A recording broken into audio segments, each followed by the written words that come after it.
Hi guys, क्या हाल चाल।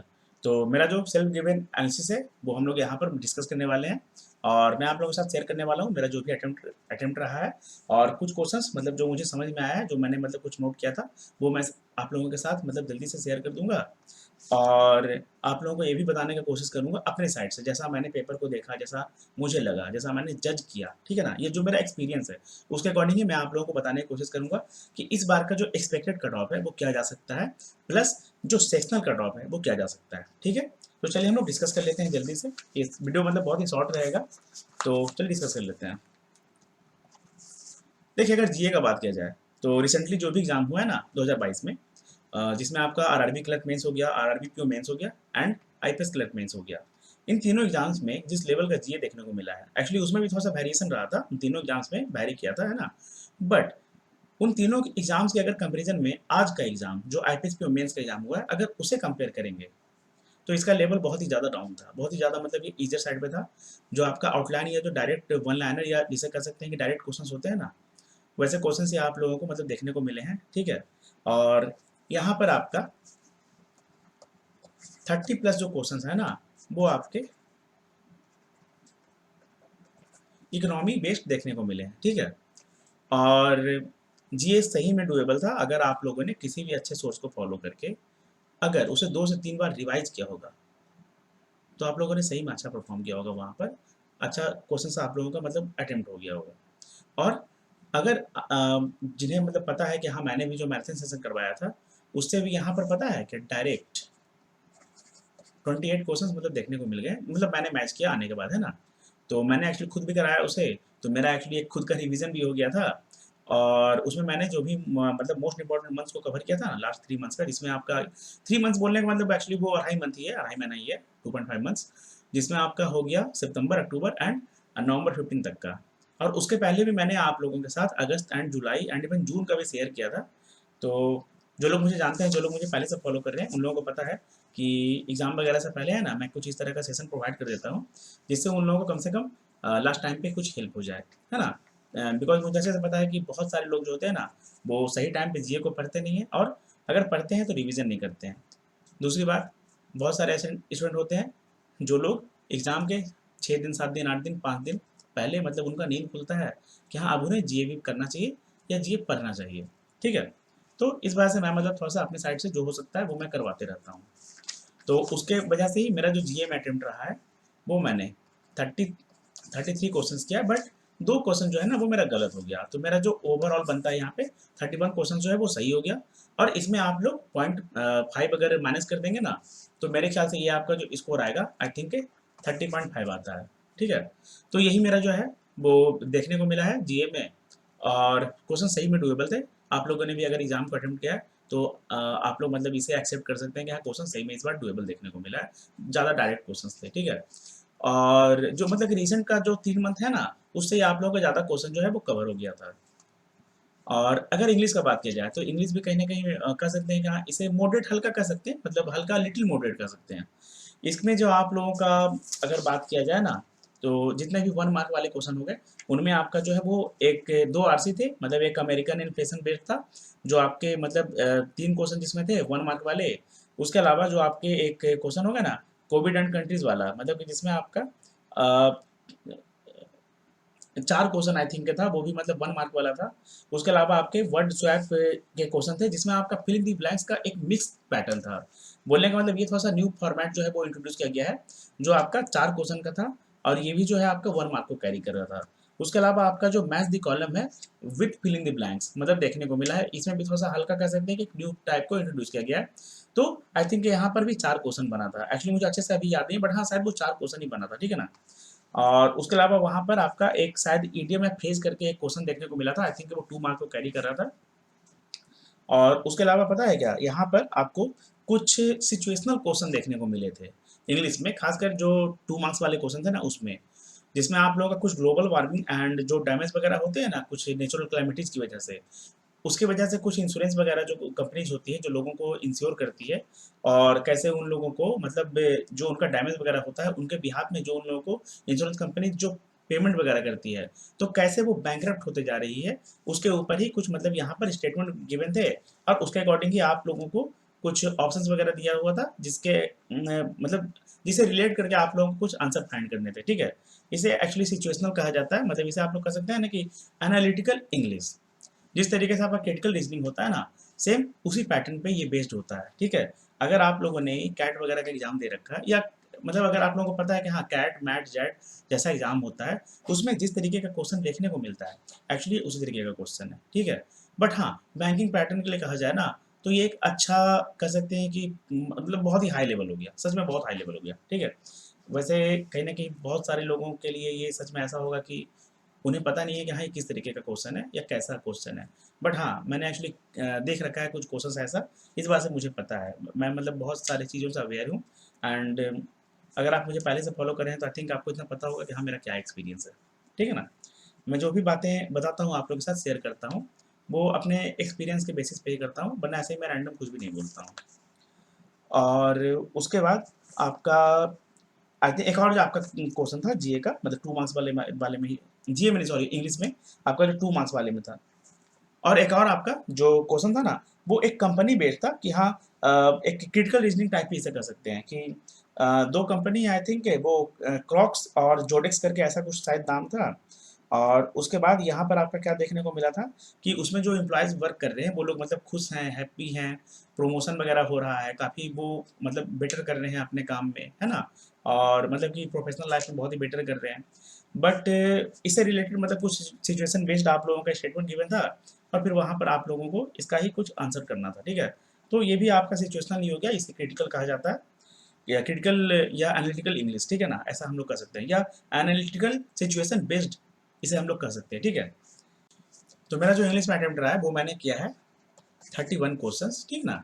इसमें मैंने 30 क्वेश्चन जो हो गए वो 1 मार्क वाले हो गए, और एक क्वेश्चन जो है वो 2 मार्क वाला जो था ना वो मैंने किया है, ठीक है। तो इसके बारे में मैं श्योर नहीं हूँ कि सही होगा कि गलत होगा, बट हाँ इस पे कहीं ना कहीं मैंने एक्यूरेसी को ध्यान रखते हुए किया है, बट हाँ डुएबल था तो मैंने कर दिया। अब गलत होगा तो कोई बात नहीं। वैसे भी मैंने आप लोगों के साथ पहले ही बताया कि मैं जो एग्ज़ाम है ना, वो अगर अटेम्प्ट करता हूँ, एग्ज़ाम को देता हूँ, तो बस पेपर के लेवल को जज करने के लिए, कुछ नया पैटर्न इंट्रोड्यूस हुआ है कि नहीं, इस बात को जानने के लिए, एनालिसिस करने के लिए, सिंपल कह सकते हैं ना कि मैं एग्ज़ाम को एनालाइज करने के लिए एग्ज़ाम देता हूँ, ठीक है। बिकॉज़ मुझे इसका फिर अभी फ़िलहाल तो कोई नीड नहीं है, ठीक है? और हाँ, एक बात और, अगर आप लोग सोच रहे हैं कि अगर मेरा कट ऑफ वगैरह क्लियर हो जाएगा, मैं क्वालीफ़ाई कर जाऊँगा, तो एक सीट बर्बाद हो जाएगा, या हो सकता है कि किसी का भी मतलब मेरी वजह से मेंस रुक जाएगा, तो आप लोग बिल्कुल गलत हैं। कैसे गलत हैं, वो मैं आपको अभी थोड़ी देर में बता दूँगा, क्योंकि मेरा कट ऑफ ही क्वालीफ़ाई नहीं होगा, ठीक है? तो अब बात करते हैं रीज़निंग के ऊपर। पता है क्या, आप में से बहुत सारे ऐसे स्टूडेंट होंगे, जिन लोगों का शायद ऐसा कहना होगा कि हाँ, रीज़निंग कहीं न कहीं मॉडरेट या टफ देखने को मिला है। बट अगर आप लोगों का क्वेश्चन का सिलेक्शन अच्छा है, तो सच में रीजनिंग जो है ना डुएबल था। अगर आप लोगों का क्रिटिकल रीजनिंग अच्छा है, अगर आप लोग बड़े-बड़े स्टेटमेंट को देख के डरते नहीं हैं कि हाँ, वो बड़ा स्टेटमेंट तो है। देखिए पता है क्या, क्वेश्चन कहीं न कहीं स्टेटमेंट जो है वो थोड़े से लेंथी आ गए थे, बट ईज़ी थे। मतलब ऐसा था कि हाँ, अगर किसी का अंडरस्टैंडिंग थोड़ा-सा अच्छा है, सिचुएशन के बारे में उसे अवेयरनेस है ना? तो उसके लिए वो क्वेश्चन सच में डुएबल था। बट कोई बात नहीं, अगर आप लोगों ने उस पे रिस्क नहीं लिया है तो कोई बात नहीं। अगर बात कर लेते हैं ना रीजनिंग के बारे में, अगर सेफ अटेम्प्ट की, अच्छा इंग्लिश का भी अगर सेफ अटेम्प्ट का बात किया जाए ना, तो 15 प्लस सही में बहुत ही अच्छा अटेम्प्ट है, और बहुत सारे इस बार तो 20 या 20 प्लस पक्का करके आए होंगे, बिकॉज सच में डुएबल था मेरे भाई, सच में डुएबल था। और रीजनिंग का अगर सेफ अटेम्प्ट का बात किया जाए, तो सच में अगर आपका 15 प्लस आपने किया है, ठीक है ना, मतलब इसमें आपके 1 मार्क वाले भी आ गए, 2 मार्क्स वाले भी आ गए, तो बहुत ही आप लोग सेफ साइड पे हैं, बहुत ही अच्छा आपका अटेम्प्ट है। और उसके बाद अगर अब बात किया जाए मेरा रीजनिंग का अटेम्प्ट का, तो रीजनिंग में मैंने जो है वो टोटल, अच्छा सबसे पहले मैं बता देता हूँ कि रीजनिंग में मतलब आपको क्या-क्या देखने को मिला था, ठीक है? इससे आप लोगों को थोड़ा-सा कुछ आइडिया लग जाएगा कि हाँ, पेपर में सही में क्या आया था। रीजनिंग कहाँ है? एक्चुअली मैंने नोट कर लिया था। देखिए, रीजनिंग में है ना, अच्छा मैं आपको है ना रीजनिंग का एक काम करता हूँ, जो एक्चुअली मुझसे बन गया था ना, उसका मैं आप लोगों के साथ आंसर भी शेयर कर देता हूँ। हम लोग चलते हैं सबसे पहले नेक्स्ट स्लाइड पे। देखिए, रीजनिंग में जो आपका एक पजल था जिसमें आपका 21% वाले थे, ठीक है? आपका एक पजल था जिसमें 21% थे ना, और ये लोग थे 6 पोस्ट था, या इसे 6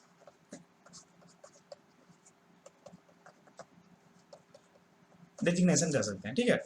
तो इसका क्या था ना कि इसका आपका ऐसे बन रहा था फॉर्मेट, ईडी हो गया, एमडी हो गया, डीजीएम हो गया, मैनेजर हो गया, असिस्टेंट मैनेजर हो गया और क्लर्क हो गया। ठीक है, तो इसमें क्या था ना कि आपका जो ईडी है वो मतलब इसमें 1 पर्सन आएगा, एमडी में 2 आएगा, 3 आएगा, ये मैनेजर में 4 आएगा, मतलब डीजीएम में 3 आएगा, मैनेजर में 4 आएगा, असिस्टेंट मैनेजर में आपका 5 आएगा और जो क्लर्क हो गए उसमें 6 पर्सन आ जाएंगे। ठीक है, इसके अकॉर्डिंग देखिए आपका अगर इसे काउंट करेंगे ना तो आपका 21 पोस्ट कंप्लीट हो जाता है, मतलब कि 21% कंप्लीट हो जाता है।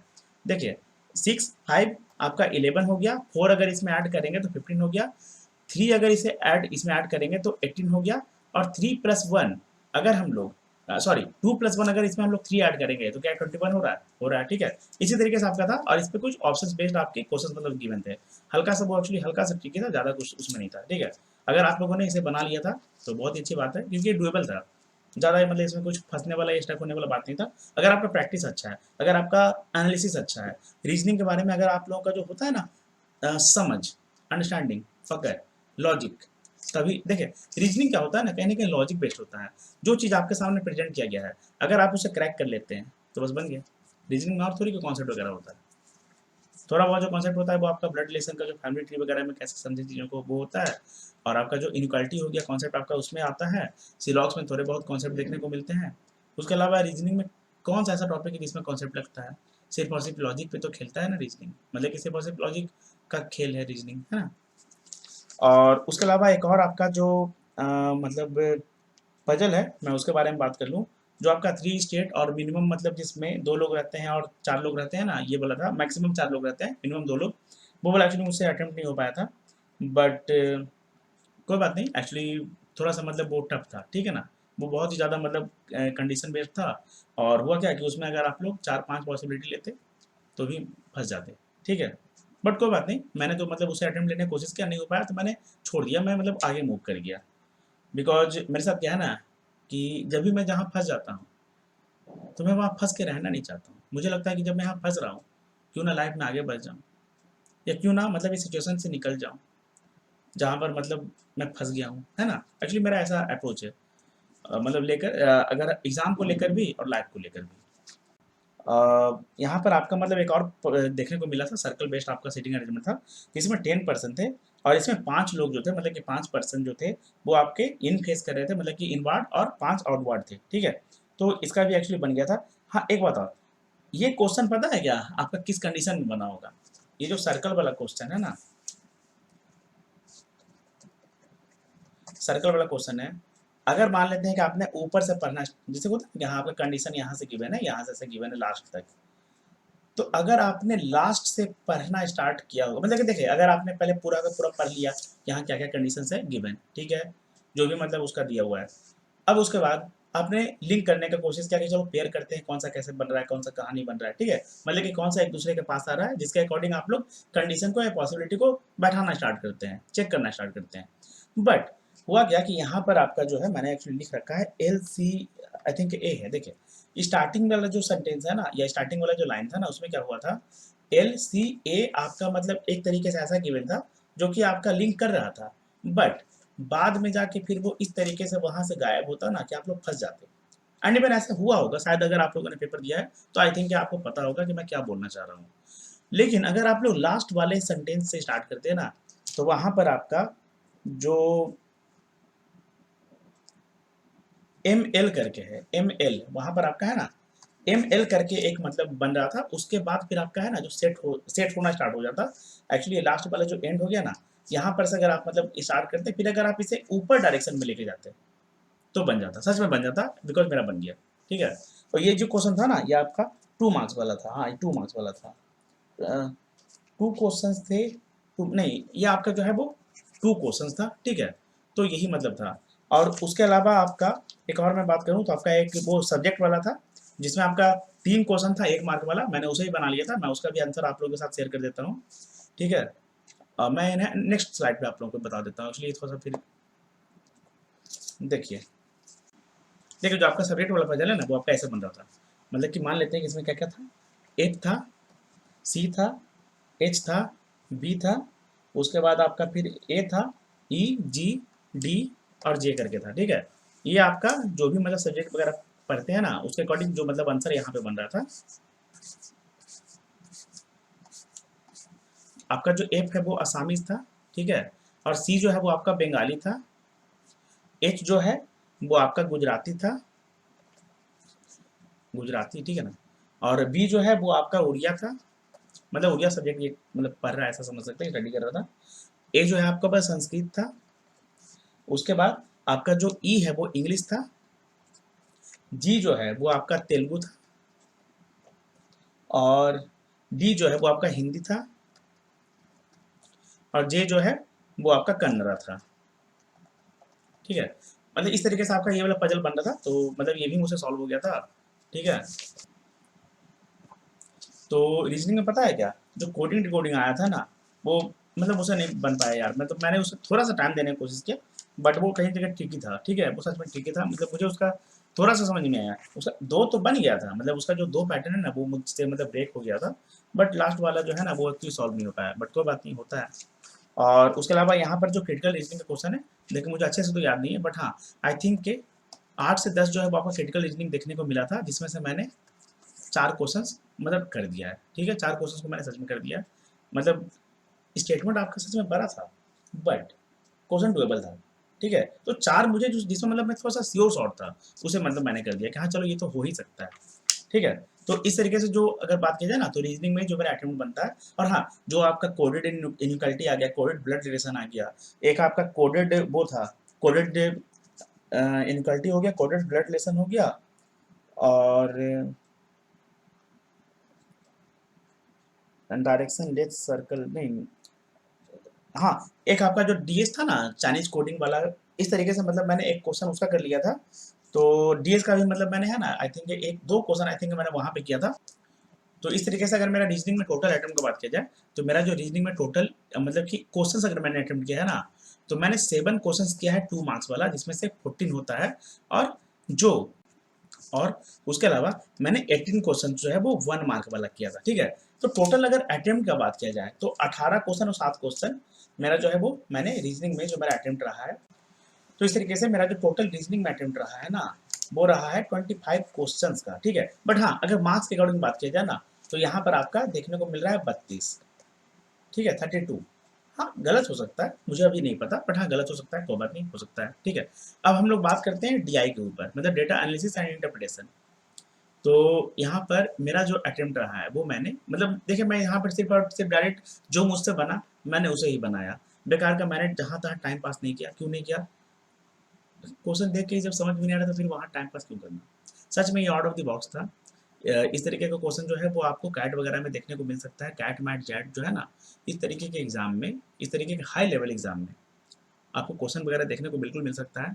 अगर आप लोग आगे आने वाले समय में अपने आप को अच्छे से तैयार करना चाहते हैं, वेल प्रिपेयर्ड होना चाहते हैं, S B I P O mains को लेकर खासकर, तो आप लोगों को आई थिंक है थोड़ा सा अपने जो आपका हो गया ना कि हाँ, आपका जो प्रैक्टिस है उसे थोड़ा सा सच में इंक्रीज करना चाहिए, बढ़ाना चाहिए, और हाई लेवल के क्वेश्चंस वगैरह थोड़े से सीखने चाहिए। भले आपका एग्जाम में ना आए तो कोई बात नहीं, बट कम से कम आपको आना चाहिए कि हाँ, उसे टैकल कैसे करते हैं, डील कैसे करते हैं, क्वेश्चन का फॉर्मेट क्या होता है, पैटर्न क्या होता है, कम से कम इसके बारे में जब आप लोग नहीं जानेंगे तो कैसे काम चलेगा।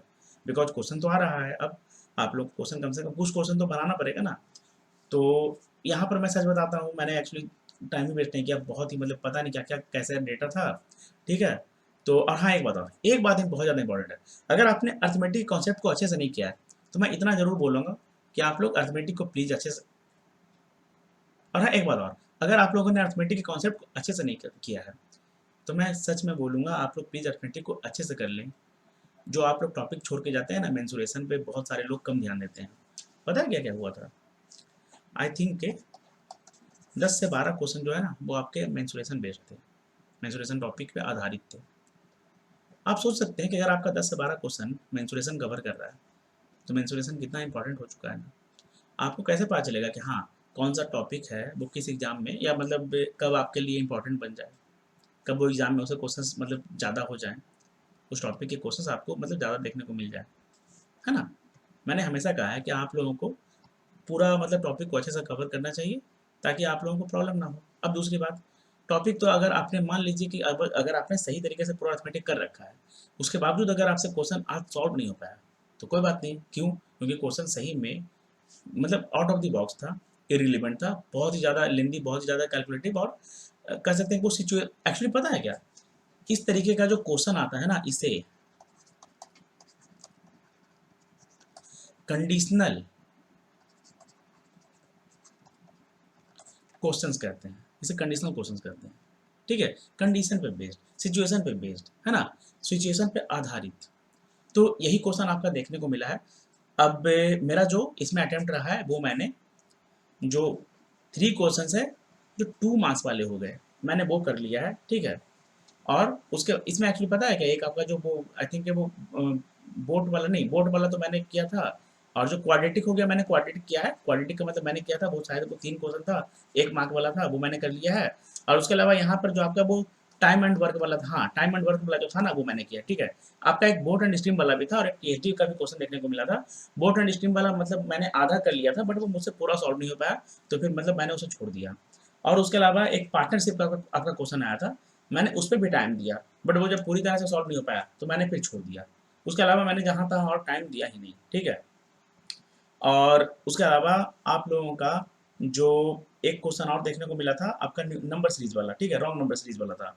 तो वो क्वेश्चन अगर आप रॉन्ग नंबर सीरीज के पैटर्न को भी फाइंड कर लेते हैं ना, या कौन सा टर्म जो है वो रॉन्ग है, उसके बावजूद जो उसका ऑप्शन वगैरह था ना, या मतलब जो क्वेश्चन उस पर बेस्ड थे, वो फिर थोड़े से फिर वो मतलब घुमा दिए गए थे, है ना, तो फिर वो कहीं ना कहीं मतलब उसमें फिर आपको अलग तरीके से फिर वैल्यू के साथ या वेरिएबल के साथ खेलना पड़ता। तो इस वजह से मतलब वो मुझसे नहीं हो पाया। ठीक है, पैटर्न तो मतलब मैंने फाइंड कर दिया था, बट हाँ, पैटर्न फाइंड करने के बाद जब पूरी तरह से क्वेश्चन सॉल्व भी नहीं हो पाया, तो फिर क्या मतलब बनता है इस बात का। ठीक है, तो अगर मैथ्स के लिए बात किया जाए ना, जिसने भी देखो, होता क्या है ना कि एक्चुअली जब एग्जाम आपका थोड़ा सा ज़्यादा टफ आ जाता है, तो जो कुछ कुछ मैं ऐसा नहीं बोलूँगा कि हाँ ज़्यादा, बट हाँ कुछ जो डुएबल क्वेश्चंस होते हैं 5 6 7 8 10, उनके बारे में भी हम लोग सही से डिसाइड नहीं कर पाते कि हाँ इस क्वेश्चन को करना चाहिए नहीं, ये क्वेश्चन हम बना पाएंगे कि नहीं, सॉल्व हो पाएगा कि नहीं, है ना, बिकॉज प्रेशर बढ़ जाता है, पैनिक कर जाते हैं, दिमाग जो है वो थोड़ा सा मतलब हिल जाता है ना। देखिए बात क्या है ना कि अगर आपका एग्जाम टफ आ जाता है ना, तो आप लोग संभाल नहीं पाते हैं, कंट्रोल नहीं कर पाते हैं, ना एग्जाम पे, सिचुएशन पे, ना अपने आप पे। वैसे भी आप सिचुएशन को कंट्रोल नहीं कर सकते हैं, बट हाँ अपने आप को काम रख के धीरे धीरे थोड़ा सा अगर सोचने की कोशिश करेंगे सही तरीके से, हल्का हल्का अपने आप को रिलैक्स करने की कोशिश करेंगे, काम करने की कोशिश करेंगे, उसके बाद आप बस ये सोचेंगे ना कि हाँ चलो ठीक है, क्वेश्चन टफ आ गया तो कोई बात नहीं, कम से कम मैं इसको एक बार फिर से देखने की कोशिश करता हूँ, क्या पता मुझे इसमें से कुछ ऐसा दिख जाए जो सही में मैं बना पाऊँ, जिसकी वजह से कम मेरा सेक्शनल कट ऑफ नहीं रुके। अगर आप ऐसा करेंगे तो पक्का क्वेश्चन बनेगा, बिकॉज इसमें भी क्वेश्चन बनने वाला था। मेरा खुद का जो मैथ्स है ना, वो सच में अच्छा नहीं है। मैं मैथ्स में मतलब एवरेज से भी मतलब मैं बहुत ही मतलब नीचे आता हूँ, सच बता रहा हूँ, बट फिर भी मतलब हो गया। ठीक है, अब यहाँ पर मैंने आपको क्या बताया कि मैंने मतलब 3 क्वेश्चन किया था, मैंने आपको क्या बताया कि मैंने 3 क्वेश्चन किया था, वो वाला जो 2 मार्क्स वाला था, और 3 क्वेश्चन मैंने जो 1 मार्क वाला था वो किया था। ठीक है, क्वाड्रेटिक वाला, बट मैंने इसे अटेम्प्ट नहीं किया है, मैंने इसे अटेम्प्ट नहीं किया है, मेरा यहाँ पर जो अटेम्प्ट है वो बिल्कुल जीरो है। मैंने डेटा एनालिसिस एंड इंटरप्रिटेशन का जो सेक्शन था, उसमें मैंने एक भी क्वेश्चन को मार्क नहीं किया, क्वेश्चन बोलने का मतलब एक भी क्वेश्चन के आंसर को मैंने मार्क नहीं किया है। ठीक है, क्यों?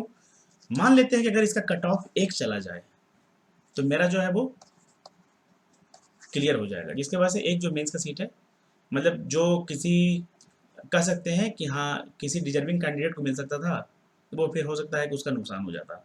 इस बात से मैंने इस बार मैथ्स का मुझे जो लेवल लगा उसके अकॉर्डिंग मैं जान गया था कि आपका जो कट ऑफ है ना, देखिए अब हम लोग थोड़ा सा कट ऑफ को भी डिस्कस कर लेते हैं। मैथ्स का जो आपका कट ऑफ है ना, तो मुझे अच्छे से पेपर को देखने के बाद समझ में आ गया था कि 2-3 से ज़्यादा तो फिर जाना ही नहीं है, 2-3 से ज़्यादा सच में नहीं जाएगा। हो सकता है कि मैं गलत साबित हो जाऊँ, बट हो सकता है कि मैं सही भी साबित हो जाऊँ। ठीक है, आपका जो मैथ्स का थोड़ा सा मैं इसे है ना हल्का सा डिलीट कर देता हूँ। ठीक है, बिकॉज मैंने आप लोगों को बता ही दिया, इसे मैं डिलीट कर देता हूँ। देखिए अगर जीए के कट ऑफ का बात किया जाए, तो अगर आप लोगों ने 15 प्लस किया है तो वो बिल्कुल सेफ है, बट अगर कट ऑफ देखिए जीए का अगर बात किया जाए सेफ अटेम्प्ट का, तो 15 प्लस, इंग्लिश का अगर सेफ अटेम्प्ट का बात किया जाए तो इसमें भी मैं बोलूँगा 15 प्लस, बिकॉज जो लोग सही तरीके से प्री में इंग्लिश को अच्छे से नहीं कर पाते हैं, वो लोग मेंस में कैसे करेंगे, है ना, ये भी बात है। मैं एवरेज स्टूडेंट के अकॉर्डिंग बोल रहा हूँ, मैं ब्रिलियंट या जो बहुत ज़्यादा तेज तर्रार स्टूडेंट होते हैं उनके अकॉर्डिंग कभी बात नहीं करता हूँ, है ना, उनके अकॉर्डिंग मैं कभी बात नहीं करता हूँ। ठीक है, और वैसे भी सिर्फ और सिर्फ जो कट ऑफ वगैरह आपका जो बनता है ना, वो जो बहुत ही ब्रिलियंट या एक्स्ट्रा ऑर्डिनरी जो कैंडिडेट्स होते हैं, स्टूडेंट्स होते हैं, वो लोग डिसाइड नहीं करते हैं, उनकी वजह से नहीं बनता है। एवरेज आप लोगों का जो जितना भी परफॉर्मेंस रहता है ना, उसके अकॉर्डिंग ही बनता है, ठीक है, भले आपको कोई कुछ भी बोले, बट सच्चाई यही है, ठीक है ना। तो इंग्लिश का अगर आपका सेफ अटेम्प्ट की बात किया जाए तो 15+। रीजनिंग में अगर आपका सेफ अटेम्प्ट की बात किया जाए, तो अगर आपने किसी भी तरीके से 8+ या कम से कम 10+ कर लिया है, तो मैं सच बताता हूँ ये बहुत ही अच्छा है, बिकॉज थोड़े से मतलब ये टिपिकल हो जाते हैं। आप लोगों को रीजनिंग में होता क्या है ना, कि अगर मेंस का अगर बात किया जाए, तो क्वेश्चन को चूज करना नहीं आता है।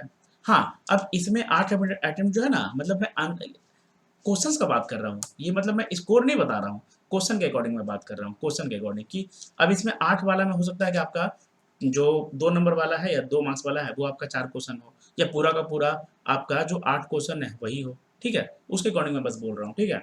8 से 10 अगर आपका मतलब इसमें अटेम्प्ट है तो आई थिंक बहुत ही अच्छा है, बट 15+ इसमें बिल्कुल डुएबल था, आप लोग कर सकते थे। और अगर डीआई का बात किया जाए, अगर आप लोगों ने यहाँ पे किसी भी तरीके से 4, 5 या 6 कर लिया है ना मेरे भाई, चाहे वो 1 मार्क वाला ही क्यों ना हो, चाहे वो 1 मार्क वाला क्यों ना हो, बहुत ही अच्छा अटेम्प्ट है, बहुत ही अच्छा अटेम्प्ट है। अब बात करते हैं थोड़ा सा कट ऑफ का, ठीक है। हो सकता है कि मैं गलत साबित हो जाऊँ, बट कोई बात नहीं, हो जाऊंगा गलत, उसमें क्या है। देखिए, जीए के अकॉर्डिंग अगर बात की जाए ना, तो जीए में आपका जो कट ऑफ है वो इस बार थोड़ा सा इजी आने की वजह से मुझे लग रहा है कि 5 to 7 जा सकता है, ठीक है। मैं एग्जैक्ट फिगर नहीं बता सकता हूँ, बट हाँ मैं रेंज के अकॉर्डिंग बात करूंगा, 5 से 7 आपका देखने को मिल सकता है। हो सकता है कि इसमें भी आपका 1-2 नंबर जो है वो थोड़ा सा प्लस माइनस हो जाए, ठीक है। इंग्लिश का अगर बात की जाए, तो इंग्लिश का कट ऑफ इस बार आपका कहीं ना कहीं देखने को मिल सकता है, जो आपका आई थिंक के अगर अगर मैं सच बोलूँ ना यार, तो आपका जो इंग्लिश है वो इस बार आई थिंक के 8 से 10 तक में ही रहेगा, बिकॉज कहीं ना कहीं फिर आपका जो सेक्शन ए वाला जो पार्ट था ना, वो आपको थोड़ा सा मतलब डिस्टर्ब कर दिया होगा, जिसके वजह से मतलब इसे हम लोग मॉडरेट साइड ही कहेंगे। 8 से 10 आपका मतलब जो है वो कट ऑफ आपका इंग्लिश में देखने को मिल सकता है।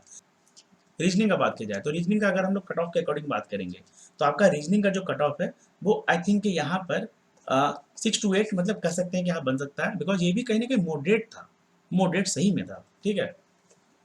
क्योंकि एवरेज स्टूडेंट के अकॉर्डिंग जो है वो कट ऑफ वगैरह डिसाइड होता है।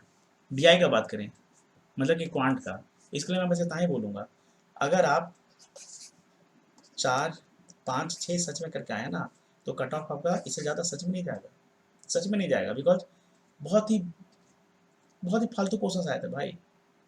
एक बैंक के स्टूडेंट को इस तरीके का क्वेश्चंस कभी भी प्रिपरेशन ही नहीं करवाया गया है। बोलने का मतलब क्या है ना, कि किसी टीचर ने भी आपको इस तरीके के क्वेश्चंस को, इस तरीके के क्वेश्चंस को, बहुत सारे ऐसे क्वेश्चंस थे जो डुएबल थे, बट सारे क्वेश्चंस डुएबल नहीं थे। तो जो आप लोगों को थोड़े से आउट ऑफ द बॉक्स या इरिलीवेंट या कुछ न्यू क्वेश्चंस, न्यू पैटर्न के क्वेश्चंस देखने को मिले हैं, या न्यू टाइप के क्वेश्चन देखने को मिले हैं, न्यू फॉर्मेट के क्वेश्चन देखने को मिले हैं, उनके अकॉर्डिंग अगर बात किया जाए, तो जो भी क्वेश्चन आया है ना, वो ना ही आपको आई थिंक किसी भी मॉक टेस्ट वगैरह में प्रोवाइड करवाया गया है, ठीक है। अगर बैंक एग्जाम के अकॉर्डिंग बात की जाए, पीओ मेंस का, और ना ही आपको कुछ टीचर्स वगैरह ने करवाया हो कुछ, क्या मतलब आई थिंक बैंक एग्जाम को जो पढ़ाते हैं ना, बैंक एग्जाम के लिए जो पढ़ाते हैं, उन टीचर्स ने अभी तक तो कवर नहीं करवाया है, ठीक है। हाँ, हाई लेवल के क्वेश्चन उन्होंने करवाए हैं, डीआई वगैरह करवाए हैं, डिफरेंट टाइप्स ऑफ डीआई वगैरह जो होता है वो उन्होंने करवाया है मेंस लेवल का, बट इस तरीके से जो आपका ऑप्शन में जो वेरिएबल वगैरह देखने को मिला है ना, उसके बेसिस पे जैसा क्वेश्चन आ गया है इस बार, वो आई थिंक आपको आज तक सही में किसी ने नहीं करवाया होगा। अब आगे आने वाले समय में आपको करवाया जाएगा, बिकॉज जैसा इंट्रोड्यूस होता है उसके अकॉर्डिंग ही ना कोई भी आप लोगों को पढ़ाता है, या उसके अकॉर्डिंग ही आप लोगों को प्रैक्टिस करवाया जाता है ना। तो इसके अकॉर्डिंग अगर बात किया जाए ना, तो आपका पक्का 2 से 3 के पास निपट जाएगा। मैं सच बोल रहा हूँ, आप लोग विश्वास करने की कोशिश कीजिए, बिकॉज हर किसी स्टूडेंट का बस का बात नहीं है कि हाँ वो मतलब 10+ कर दे, 12 कर दे, 15 कर दे। अब जिन्होंने करने वाले तो ऐसा बोल रहे हैं, एक स्टूडेंट का मैंने देखा, उनका कहना है कि उन्होंने 34 किया है। क्या बोलूँ, समझ नहीं आ रहा है मुझे। मतलब आई थिंक फिर ये लोग तो डायरेक्ट जो आर्यभट्ट जो हो गए ना, रामानुजम लोग हो गए, उन लोगों से शायद ये ट्यूशन वगैरह लेते होंगे, या उन लोगों को ट्यूशन देते होंगे, ठीक है। बट एक बात मैं आपको बताता हूँ, आई थिंक आपको पता होगा, जो बहुत ही अच्छे मतलब टीचर हैं, एक हो गए अंकुश सर।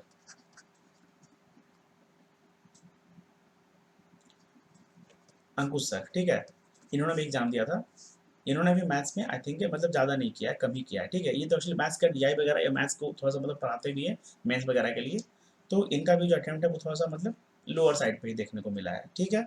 और एक हो गए हमारे करियर डिफाइनर चैनल के, या मतलब वो अनअकैडमी पे ही पढ़ाते हैं, कौशिक सर, कौशिक मोहंती सर। इनका भी जो अटेम्प्ट है ना, देखने को मिला है बहुत ही लोअर, मतलब कि लोअर साइड पे। और ऐसा इन्होंने खुद भी बताया है कि इनका जो क्वेश्चन है ना, ये लोग मतलब खुद क्वेश्चन में फंस गए थे। अब जब एक अच्छा टीचर या एक well qualified teacher, well known teacher, star teacher, Unacademy के ये सब एक्चुअली स्टार टीचर आते हैं, अनअकैडमी के जो स्टार टीचर हैं, अगर उनसे अच्छे से क्वेश्चन नहीं बन पाया, समझ रहे हैं क्या लेवल होगा, या किस तरीके का क्वेश्चन पूछा गया होगा। आखिर क्यों नहीं बन पाया, एक टीचर से क्वेश्चन क्यों नहीं बन पाया। अब जब एक टीचर क्वेश्चन को सॉल्व नहीं कर पा रहा है, तो किसी भी एक ऐसे कैंडिडेट के लिए, खासकर जिसका पहली बार मेंस था, अगर वो कुछ नया पैटर्न देख लेगा, कुछ नया तरीके का क्वेश्चन देख लेगा, क्या उसे वो इंटरप्रेट कर लेगा, क्रैक कर लेगा, ब्रेक कर लेगा, समझ लेगा कि इसको कैसे सॉल्व करना है, इसका क्या मेथड होना चाहिए। नहीं कर पाएगा, मैं सच बता रहा हूँ, नहीं कर पाएगा। अब मैं फिर से बोलूँगा कि मैं एवरेज स्टूडेंट के अकॉर्डिंग बात करता हूँ, कभी भी मैं एक्स्ट्रा ऑर्डिनरी या एक्स्ट्रा ब्रिलियंट जो होते हैं ना, उन स्टूडेंट्स को मैं काउंट ही नहीं करता हूँ, ठीक है। बिकॉज वो लोग सच में भाई मतलब, फिर तो वो लोग मतलब दूसरे प्लैनेट से आते हैं ना, उन लोगों को मैं बिल्कुल मतलब काउंट नहीं करता हूँ, ठीक है। तो यही मतलब मेरी तरफ से था, मैंने आप लोगों के साथ अपना भी जो अटेम्प्ट वगैरह है वो शेयर कर दिया। मैंने कुछ क्वेश्चंस वगैरह के अकॉर्डिंग भी आप लोगों को बता दिया कि हाँ कैसे क्वेश्चंस वगैरह देखने को मिले थे। मैथ्स में मैंने आप लोगों को नहीं बताया, बिकॉज मैथ्स में मैंने जो नहीं किया है वो मैं बता नहीं सकता हूँ। और मैथ्स में मैंने मतलब जो भी मुझसे हो पाया मैंने वही मतलब गिना चुना किया है। मैं सच में बताता हूँ तो मेरे लिए मैथ्स एक बहुत ही फालतू मैथ था, बहुत ज़्यादा फालतू। मतलब मैं खुद भी इसमें डिस्टर्ब हो गया था कि मतलब क्या पूछ लिया, कैसे पूछ लिया, कोई पढ़ाया नहीं, कहीं क्वेश्चन वगैरह ऐसा देखने को नहीं मिला, प्रैक्टिस कभी कर नहीं पाए। तो इस वजह से अगर आप लोगों का मैथ्स में अच्छा नहीं हुआ है, या 4, 5, 6, 7 भी हुआ है, मैं सच बताता हूँ आप लोग, आपका सेक्शनल नहीं रुकेगा। और ओवरऑल अगर आप लोगों का, अब अगर ओवरऑल कट ऑफ का बात किया जाए ना, अगर ओवरऑल कट ऑफ का बात किया जाए, अगर आप लोगों का ओवरऑल अटेम्प्ट 55 प्लस है विद गुड एक्यूरेसी, तो आई थिंक इस बार आप लोग रेस में हैं, मैं सच बता रहा हूँ। क्योंकि कट ऑफ का अगर मैं रेंज बोलूँ ना, देखिए मैं एग्जैक्ट नहीं बता पाऊंगा, है ना। मैं ऐसा कोई आईपीएस का मेंबर वगैरह नहीं हूँ जिसे पता है कि हाँ कट ऑफ वगैरह एग्जैक्ट किया जाएगा। बट हाँ, जैसा मैंने पेपर दिया उसके अकॉर्डिंग मैं आपको बता सकता हूँ, 55 से लेके 65 के बीच में जो है आपका कट ऑफ निपट जाएगा। अब ये 56 भी हो सकता है, 57 भी हो सकता है, 58 भी हो सकता है, या 58.5 भी हो सकता है, 59 भी हो सकता है, 60 भी हो सकता है, 61 हो सकता है, 62 हो सकता है, 63, 64 या 65 हो सकता है, जो भी हो सकता है। बट हाँ, इतना में पक्का निपट जाएगा। एंड इवन अगर मैं थोड़ा सा और एक्यूरेट बोलने का कोशिश करूँ, मैं फिर से बोल रहा हूँ, मैं कोशिश करूँ, मैं ट्राई कर सकता हूँ, तो आपका जो कट ऑफ है ना वो इस बार इतना पे निपट जाना चाहिए। बोला मतलब 58 से लेके 61, या हार्डली कह सकते हैं 62 पे आपका जो कट ऑफ है वो जनरल का निपट जाएगा। अब जब जनरल का इतना जा रहा है तो समझ सकते हैं कि हाँ आपका ओबीसी, ईडब्ल्यूएस, एससी, एसटी का कितना लो जाएगा, ठीक है। तो यही मतलब मेरी तरफ से था, मैंने आप लोगों के साथ अपना जो भी शेयर किया वो मेरा रियल एक्सपीरियंस था, रियल एग्जाम एक्सपीरियंस था, जैसा मैंने एग्जाम में आज मतलब फील किया जो भी है, जैसा मुझे क्वेश्चन वगैरह देख के समझ में आया, उसके अकॉर्डिंग मैंने आप लोगों के साथ बात किया, ठीक है। और चलिए हम लोग मिलेंगे अगले वीडियो में। और अगर आप लोगों को कोई भी डाउट होता है तो आप लोग मुझे कमेंट सेक्शन में कमेंट करके पूछ सकते हैं। और अभी पता है क्या, मैंने आप लोगों के साथ जो मैराथन सेशन वगैरह करवाया था जीए का, तो उसी तरीके से मैं एसबीआई मेंस के लिए भी करवा दूंगा। एसबीआई क्लर्क मेंस आपका आना है, और इवन एसबीआई पीओ मेंस के लिए भी मैं मतलब करवा दूंगा। अपने साइड से मैं जो भी करवा सकता हूँ। और क्रिटिकल रीजनिंग को भी मैं बहुत जल्दी मतलब करवाने वाला हूँ, मैंने पहले भी बोला था। बट हुआ क्या ना कि एक्चुअली मुझे उतना ज़्यादा टाइम नहीं मिल पाता है। बट अब एक्चुअली मैंने सोचा है कि हाँ मैं सही तरीके से आप लोगों के लिए कुछ सीरीज वगैरह मतलब लाने का कोशिश करूँ, जिसके अकॉर्डिंग ही मैं आप लोगों को मतलब कुछ प्रोवाइड कर दूँ रीजनिंग के सेशंस, ठीक है, खासकर क्रिटिकल रीजनिंग। और कुछ जीए के सेशंस जिससे कम से कम आपका जो लास्ट मिनट रिवीजन है ना, उसमें आप लोगों को थोड़ा सा हेल्प मिल जाए, फायदा मिल जाए, ठीक है। और उसके अलावा और भी कुछ इंपॉर्टेंट सेशंस वगैरह रहेगा तो वो मैं आप लोगों के लिए बिल्कुल लाऊंगा। और जो भी स्ट्रैटेजी वगैरह अगर आने वाले एग्जाम्स के लिए आप लोग चाहते हैं तो आप लोग मुझे कमेंट सेक्शन में कमेंट करके पूछ सकते हैं, बता सकते हैं। मैं आप लोगों के लिए वैसा मतलब आप लोगों के लिए लेके आ जाऊंगा, ठीक है। तो चलिए मिलेंगे हम लोग अगले वीडियो में, तब तक के लिए ऑल द बेस्ट आप सभी को। तो चलिए मिलेंगे हम लोग अगले वीडियो में, तब तक के लिए all the best, thank you.